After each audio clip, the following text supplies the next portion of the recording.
Good day sa inyong mga kahig. Another day, another vlog na naman tayo dito sa Orani, Bataan. And again, ito si Engineer Doms. And as of today, may handover kami for a project dito sa Minor Basilica Building here sa Orani, Bataan. Wait, but before that, let's check first yung elevator natin.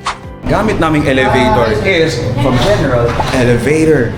And nag-accommodate ito ng 2 floors and ang capacity nito is 450 kilograms and it can carry up to 6 persons. Ang makakagamit lang nito ay none other than yung mga senior citizens and yung mga persons with disabilities.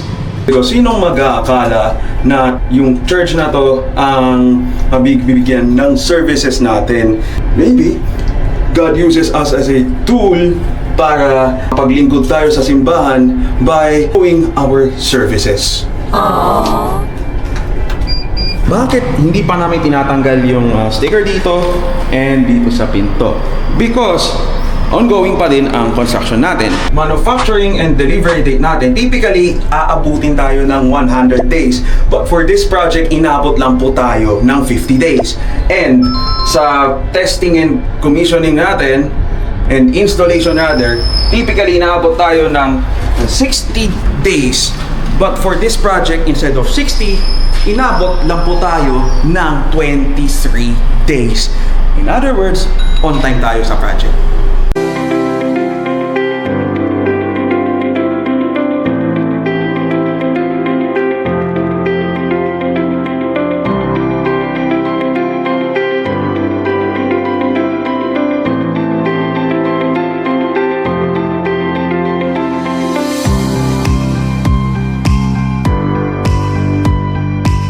Po tayong access card.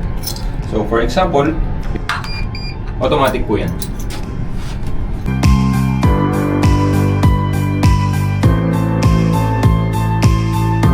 Pagbababa po tayo, kahit hindi na po natin kailangan ng access card, kahit pindutin na lang po natin yung ground floor.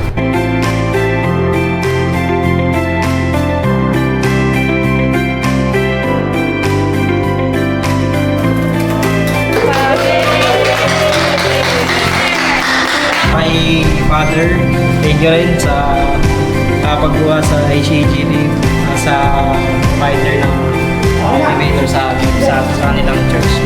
So ayun lang naman ng mga kahig. Thank you for watching and see you on our next vlog.